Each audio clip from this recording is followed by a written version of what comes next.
En estas tierras, lo que se calla vuelve como lamento. Bienvenidos a Lamentos de la Frontera Antigua. Aquí ninguna verdad queda enterrada para siempre.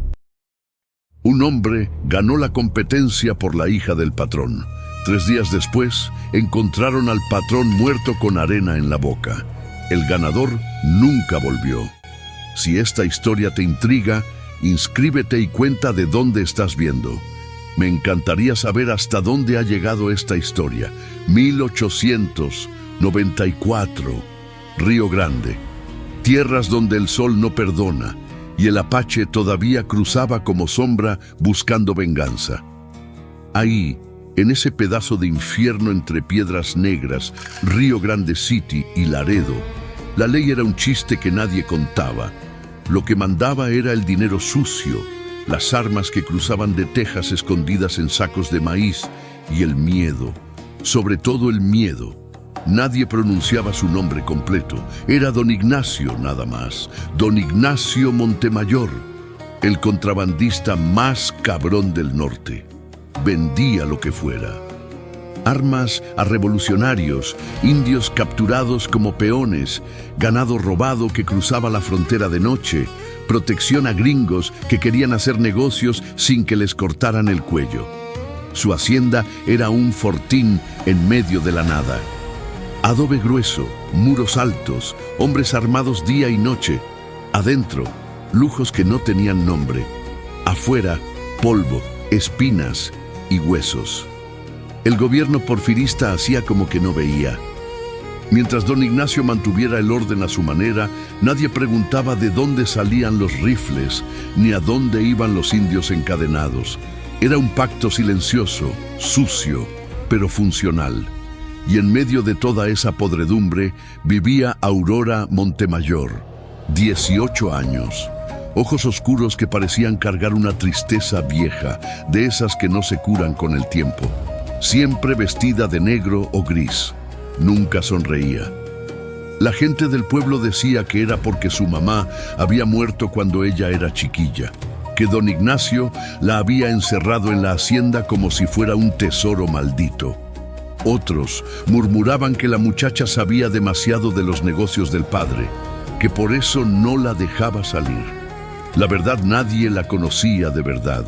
Solo la veían pasar de vez en cuando, siempre acompañada, siempre callada, como un fantasma elegante entre hombres violentos. El pueblo más cercano era un lugar olvidado por Dios. Casas de adobe, desmoronándose bajo el sol, cantinas donde se jugaba la vida por un peso, mujeres lavando ropa en el río con el rifle al lado, porque nunca se sabía cuándo los apaches iban a bajar de las montañas buscando venganza. Los zopilotes volaban en círculos perezosos, esperando que alguien cayera, y siempre caía alguien. La hacienda de Don Ignacio estaba a 2 horas a caballo del pueblo. El camino era puro polvo rojo, cactus gigantes que parecían dedos acusadores, y silencio. Un silencio pesado, de esos que te hacen sentir que estás siendo observado aunque no haya nadie. A los lados del camino, osamentas de ganado. Más adelante, cruces de madera sin nombre. Nadie preguntaba quién estaba enterrado ahí. Era mejor no saber. La primavera de ese año llegó seca. El río bajó tanto que en algunos puntos se podía cruzar a pie. Las serpientes de cascabel salían de sus escondites buscando sombra. Los hombres cargaban el agua como si fuera oro. Y fue en esos días, cuando el calor apretaba como un puño en el pecho, que Don Ignacio convocó a todos sus peones. Eran como 30, tal vez 40, hombres curtidos por el sol y el trabajo duro. Algunos apaches que habían sido capturados y vendidos como mano de obra. Otros fugitivos de Texas que preferían trabajar para Don Ignacio antes que colgar de una soga al otro lado del río. Mexicanos pobres que no tenían más opción que obedecer o morir de hambre. Todos se juntaron en el patio central de la hacienda, bajo el sol del mediodía, con el polvo pegándose a la piel sudada. Don Ignacio salió al balcón, alto, recio, con bigote grueso y ojos de hielo. Llevaba un sombrero de ala ancha y un cinturón con hebilla de plata que brillaba como advertencia.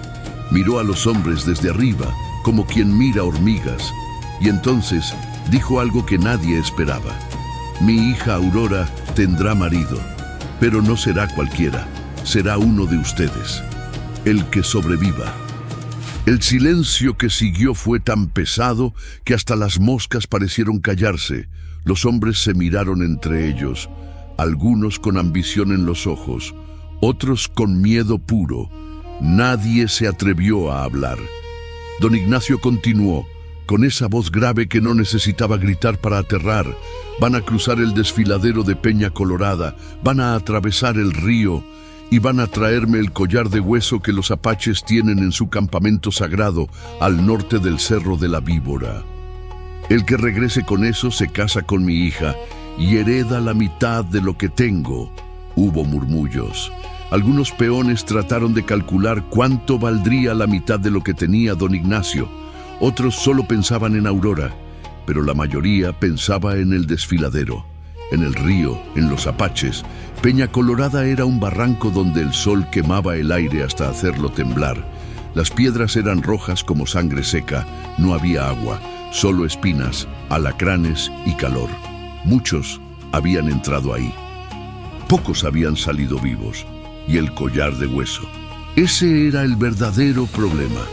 Los apaches lo custodiaban como si fuera sagrado. Robarlo significaba guerra, significaba muerte segura. Era un insulto que no perdonaban. Don Ignacio lo sabía, por eso lo pedía. Entre los peones estaba Mateo Llano, 23 años, huérfano desde los 7, cuando los apaches quemaron su rancho y mataron a su familia. Don Ignacio lo recogió, no por bondad, sino porque necesitaba manos para trabajar.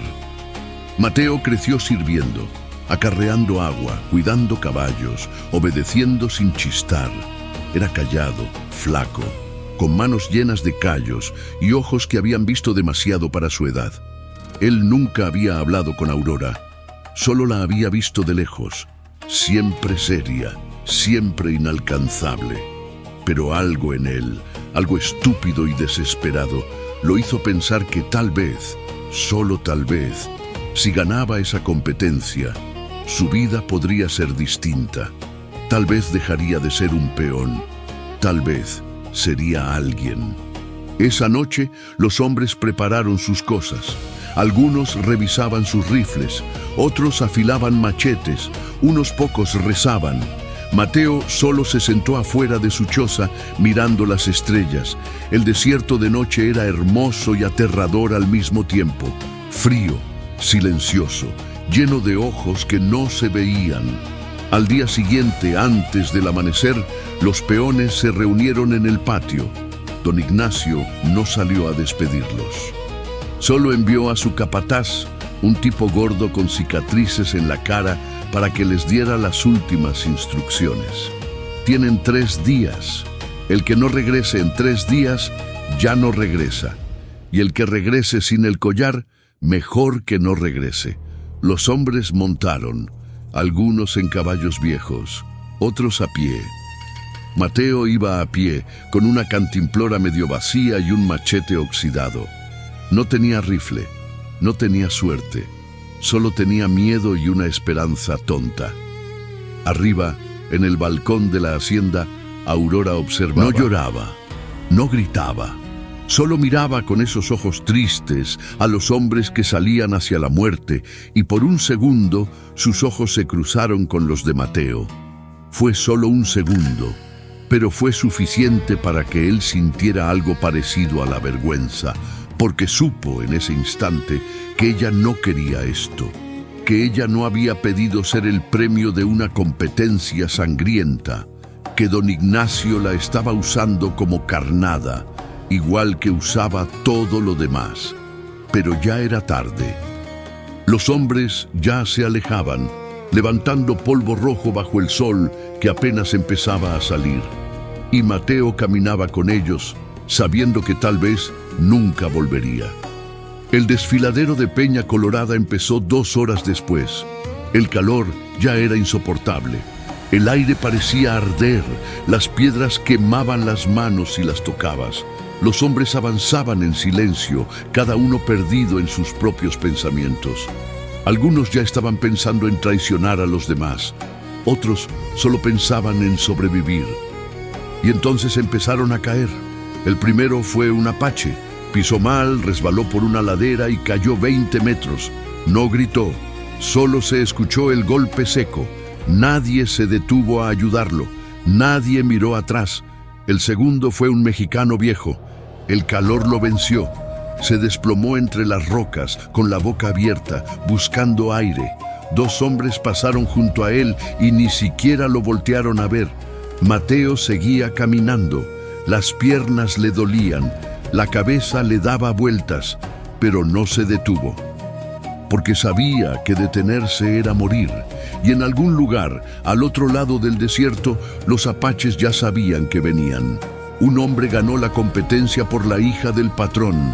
3 días después, encontraron al patrón muerto con arena en la boca.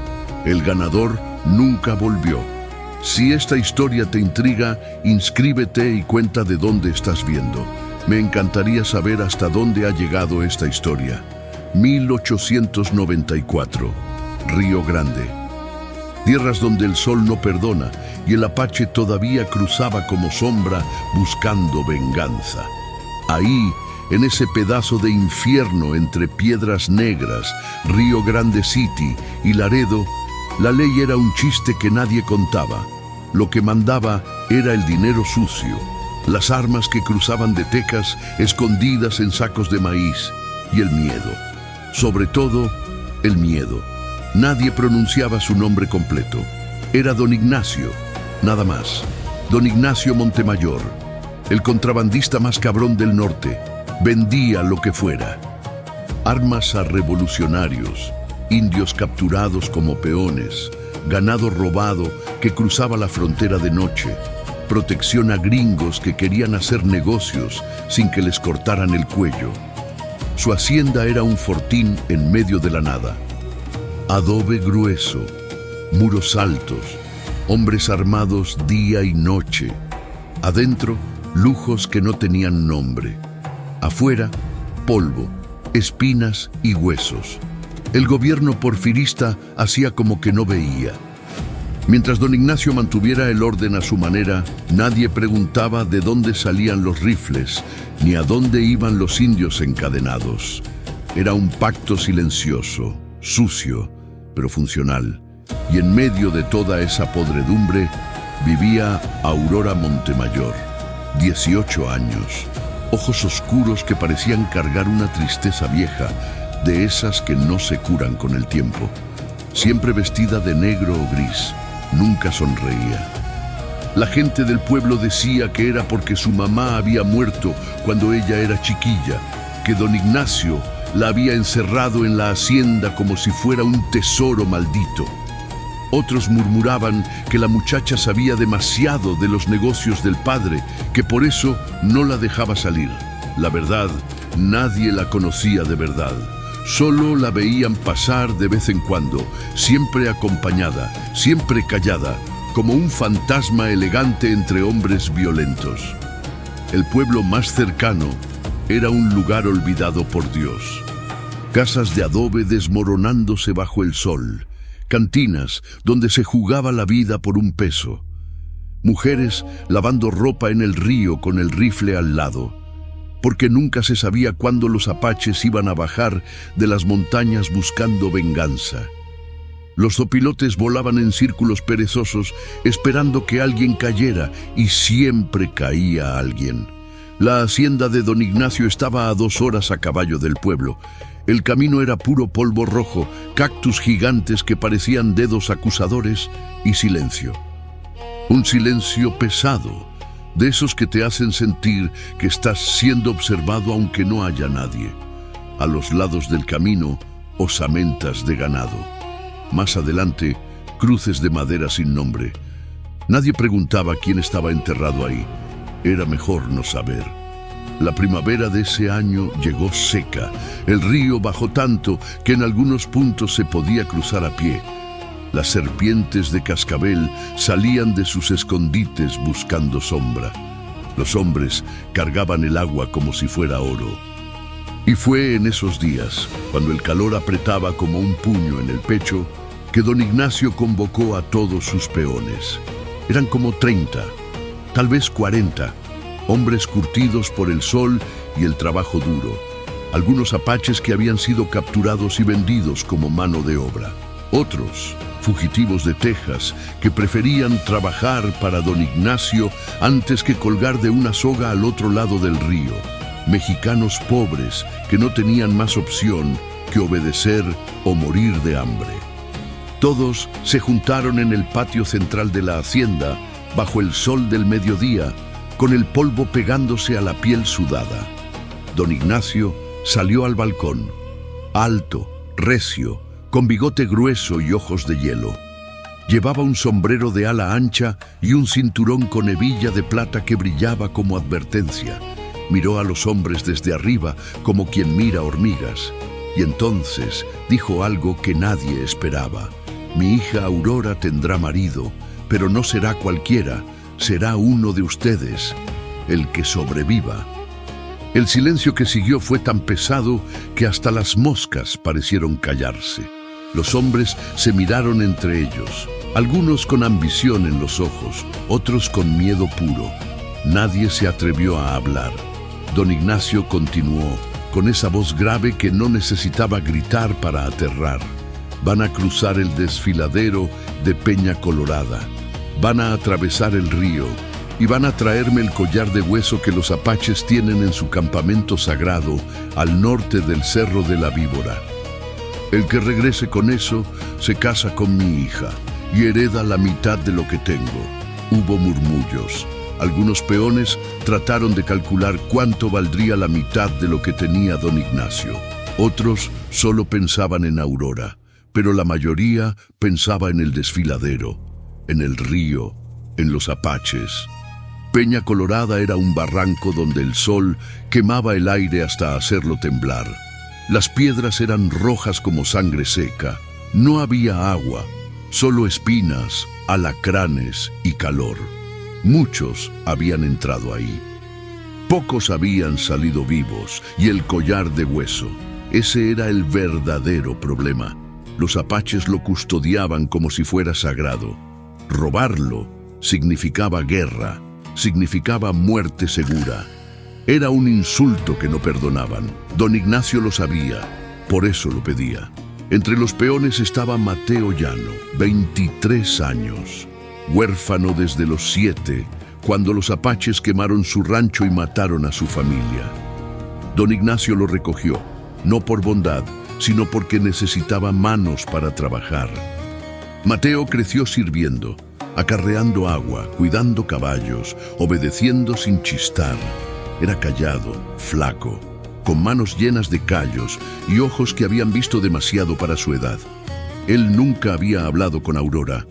Solo la había visto de lejos, siempre seria, siempre inalcanzable. Pero algo en él, algo estúpido y desesperado, lo hizo pensar que tal vez, solo tal vez, si ganaba esa competencia, su vida podría ser distinta. Tal vez dejaría de ser un peón, tal vez sería alguien. Esa noche, los hombres prepararon sus cosas. Algunos revisaban sus rifles, otros afilaban machetes, unos pocos rezaban. Mateo solo se sentó afuera de su choza mirando las estrellas. El desierto de noche era hermoso y aterrador al mismo tiempo. Frío, silencioso, lleno de ojos que no se veían. Al día siguiente, antes del amanecer, los peones se reunieron en el patio. Don Ignacio no salió a despedirlos. Solo envió a su capataz, un tipo gordo con cicatrices en la cara, para que les diera las últimas instrucciones. Tienen 3 días. El que no regrese en 3 días, ya no regresa. Y el que regrese sin el collar, mejor que no regrese. Los hombres montaron, algunos en caballos viejos, otros a pie. Mateo iba a pie, con una cantimplora medio vacía y un machete oxidado. No tenía rifle, no tenía suerte, solo tenía miedo y una esperanza tonta. Arriba, en el balcón de la hacienda, Aurora observaba. No lloraba, no gritaba, solo miraba con esos ojos tristes a los hombres que salían hacia la muerte, y por un segundo sus ojos se cruzaron con los de Mateo. Fue solo un segundo, pero fue suficiente para que él sintiera algo parecido a la vergüenza, porque supo en ese instante que ella no quería esto, que ella no había pedido ser el premio de una competencia sangrienta, que don Ignacio la estaba usando como carnada, igual que usaba todo lo demás. Pero ya era tarde. Los hombres ya se alejaban, levantando polvo rojo bajo el sol que apenas empezaba a salir. Y Mateo caminaba con ellos, sabiendo que tal vez nunca volvería. El desfiladero de Peña Colorada empezó 2 horas después. El calor ya era insoportable. El aire parecía arder, las piedras quemaban las manos si las tocabas. Los hombres avanzaban en silencio, cada uno perdido en sus propios pensamientos. Algunos ya estaban pensando en traicionar a los demás.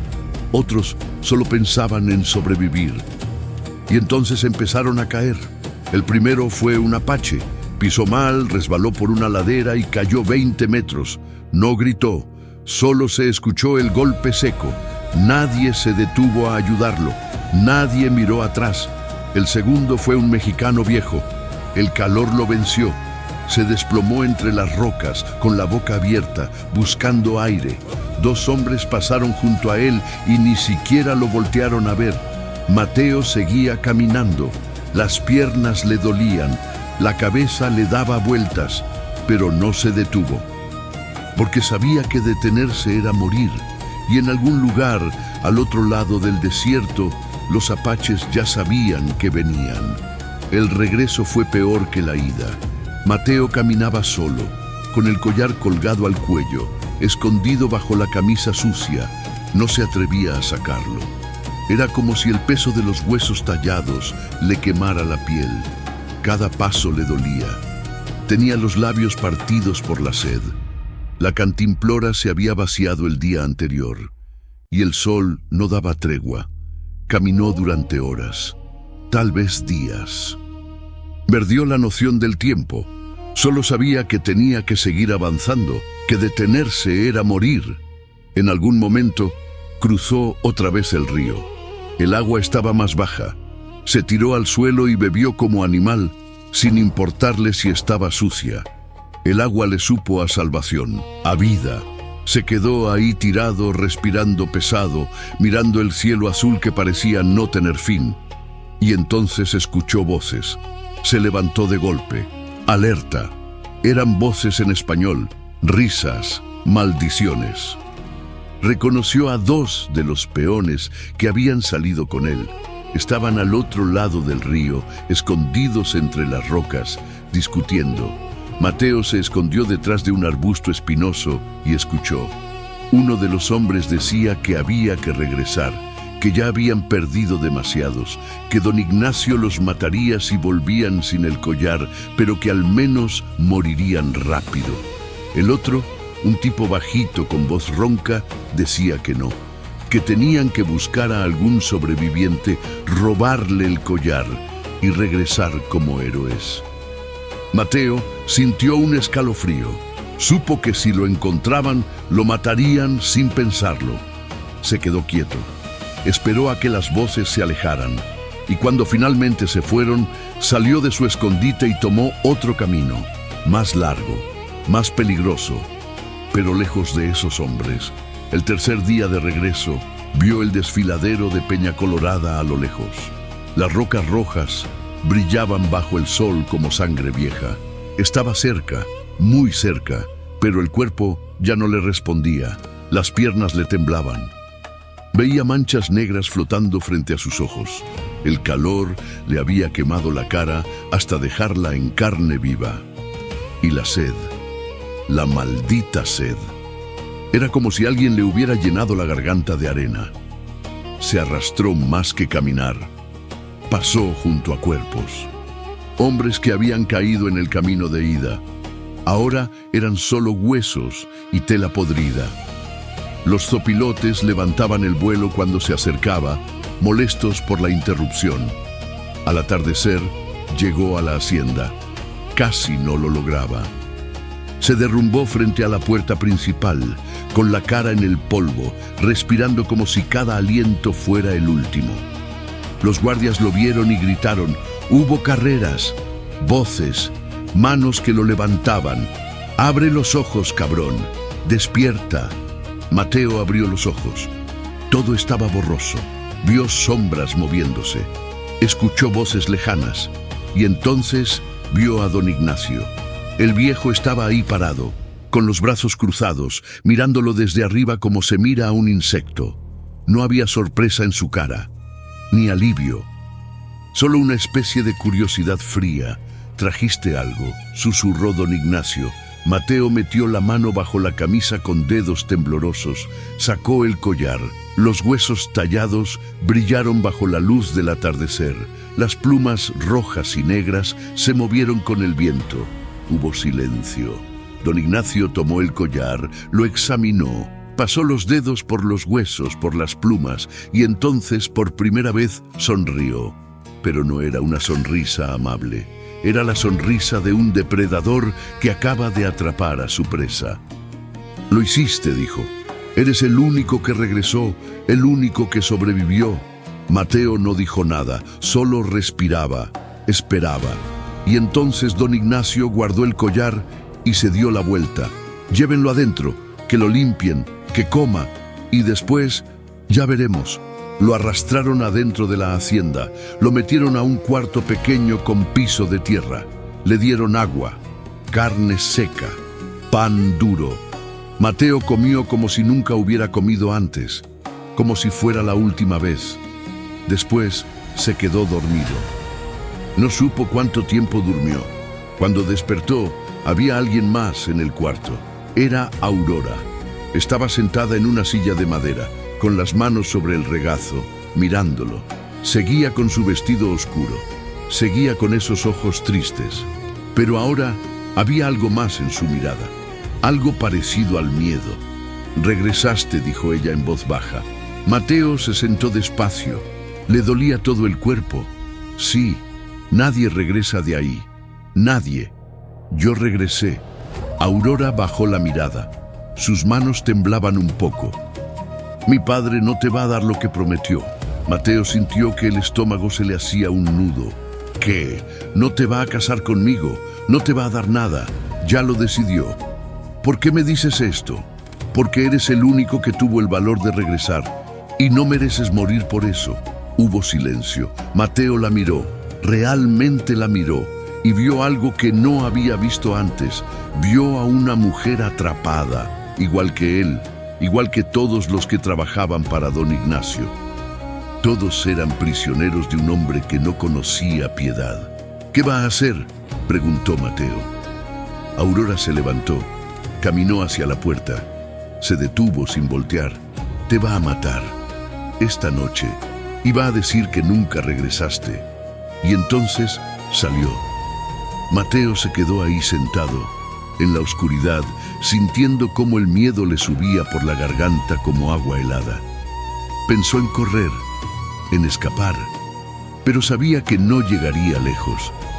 Los guardias estaban por todos lados, y su cuerpo todavía no respondía Así bien. Que esperó. La puerta se abrió horas después. Era de noche. Entraron 3 hombres, guardias de don Ignacio. Traían rifles y cuerdas. «Párate», ordenó uno de ellos. Mateo se paró. No tenía caso resistirse. Le ataron las manos a la espalda. Lo sacaron del cuarto a empujones. Cruzaron el patio de la hacienda en silencio. No había luna, solo estrellas frías y distantes.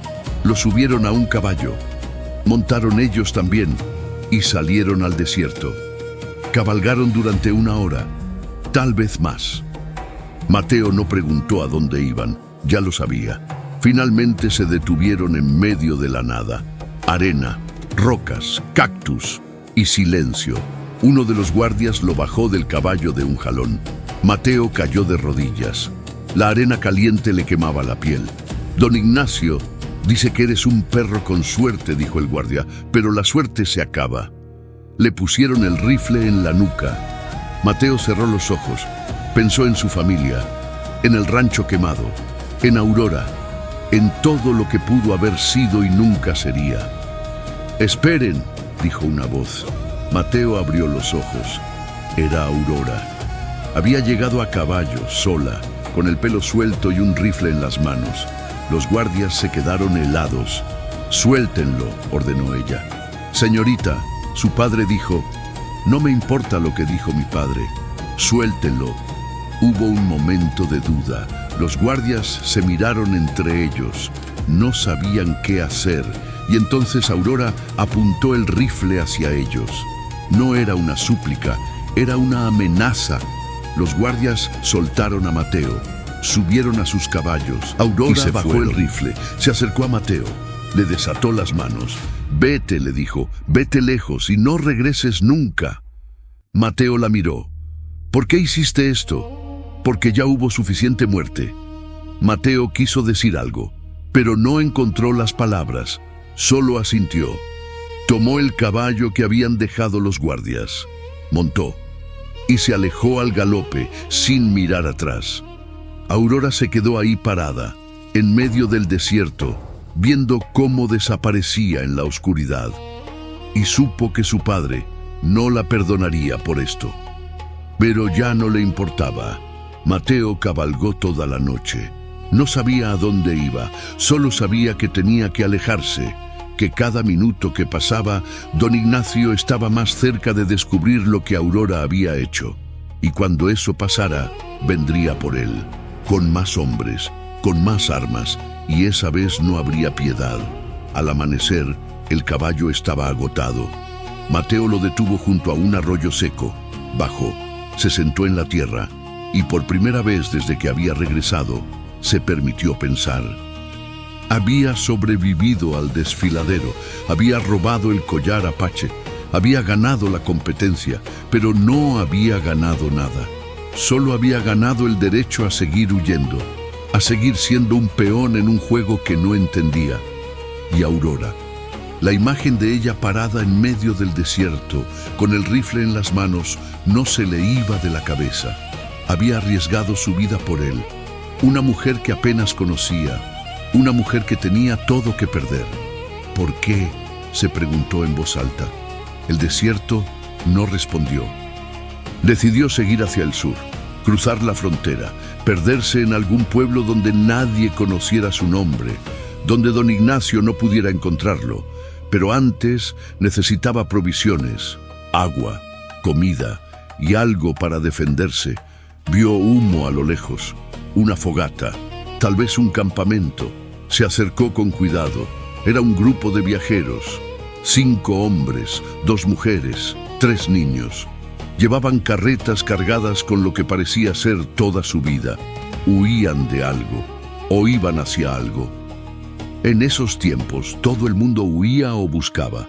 Mateo se acercó con las manos en alto, mostrando que no era una amenaza. Los hombres lo recibieron con desconfianza, pero no con violencia. Le dieron agua, un pedazo de pan, y le preguntaron de dónde venía. «Del norte», dijo Mateo. No entró en detalles. «Nosotros también», dijo uno de los hombres, un tipo mayor con barba gris. «Allá ya no hay nada, solo muerte y patrones que te tratan peor que animales». Mateo asintió. Sabía exactamente de qué hablaba. Se quedó con ellos 2 días. Ayudó a arreglar una rueda rota, cazó un conejo y por primera vez en mucho tiempo sintió algo parecido a la paz. Pero la paz nunca duraba mucho en esas tierras. Al tercer día, mientras descansaban bajo la sombra de unos mezquites, escucharon caballos. Eran 6 jinetes. Venían rápido, con rifles, con sombreros de ala ancha, y Mateo reconoció a uno de ellos. Era el capataz de don Ignacio, el gordo con cicatrices en la cara. Mateo supo que lo habían encontrado. Se levantó despacio. Los viajeros lo miraron confundidos. El capataz y sus hombres se detuvieron a unos metros de distancia. «Mateo Llano», gritó el capataz, «don Ignacio quiere verte». «No voy a regresar», respondió Mateo. El capataz sonrió. «No es una invitación, cabrón, es una orden». Los hombres del campamento se pusieron tensos. Algunos tomaron sus rifles, pero Mateo sabía que no tenían oportunidad. Eran 6 contra 3, y los de don Ignacio eran profesionales. «Está bien», dijo Mateo. «Voy con ustedes, pero dejen a esta gente en paz». El capataz lo pensó. Asintió. Trato hecho. Mateo montó en el caballo que le dieron y se alejó con los hombres de don Ignacio. No miró atrás. No quería ver las caras de los viajeros. No quería ver la decepción. O peor, el alivio. El viaje de regreso fue silencioso.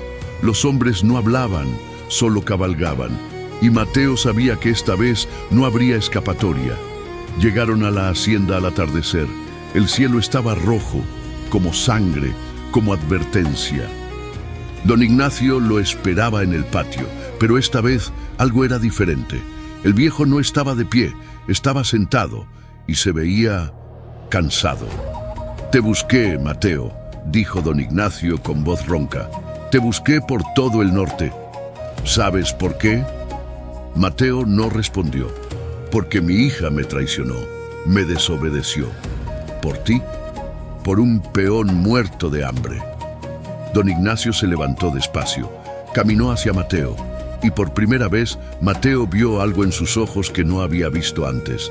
No era rabia, era algo peor, era decepción. «La encerré», continuó don Ignacio, «la encerré hasta que aprenda que en esta casa yo mando, y nadie me desobedece». «¿Dónde está?», preguntó Mateo. «Eso no te importa, lo que te importa es que vas a pagar por lo que hiciste». Don Ignacio hizo una señal. Los guardias rodearon a Mateo, pero esta vez no lo llevaron al desierto, lo llevaron a un cuarto con paredes de adobe y una sola ventana con barrotes. Lo encerraron ahí, pasaron horas, tal vez días. Mateo perdió la cuenta, le daban agua, pan duro, pero nada más. Y entonces una noche escuchó pasos, la puerta se abrió. Era Aurora. Traía un vestido rasgado, moretones en los brazos, pero seguía con esos ojos tristes que no se rendían. «Vete», susurró. «Ahora». Mateo se levantó. «¿Cómo?»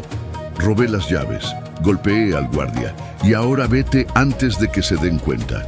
Mateo la miró. «No puedo dejarte aquí. No tienes opción. Si te quedas, los dos morimos». Mateo quiso discutir, pero sabía que ella tenía razón. Salieron del cuarto. El guardia estaba tirado en el piso, inconsciente. Aurora le dio a Mateo un cuchillo y un caballo ya estaba esperando afuera. «Ve al sur», dijo Aurora. «Cruza el río y no mires atrás. ¿Y tú?» «Yo me quedo. Es mi familia. Es mi responsabilidad». Mateo subió al caballo, pero antes de irse, miró a Aurora una última vez. «Gracias». Ella no respondió, solo asintió. Y Mateo se fue. Cabalgó durante horas. Cruzó el río. Se adentró en territorio desconocido y cuando el sol salió ya estaba lejos, muy lejos. Pero 3 días después, las noticias llegaron al pueblo donde se había escondido. Don Ignacio Montemayor había sido encontrado muerto, en su propia hacienda, estrangulado, con su propio cinturón. Tenía arena en la boca y marcas de dedos quemados por el sol en el cuello. El collar apache estaba sobre su pecho. Algunos decían que habían sido los apaches, que habían venido a recuperar lo que era suyo. Otros decían que había sido uno de sus enemigos, un contrabandista rival, un peón vengativo. Pero Aurora, cuando le preguntaron, solo dijo una cosa: «Yo gané, pero vino la desgracia». Y nunca dijo más. Mateo escuchó las noticias en un bar polvoriento, con un vaso de mezcal en la mano. No sintió alivio, no sintió alegría, solo sintió un vacío frío en el pecho, porque sabía la verdad.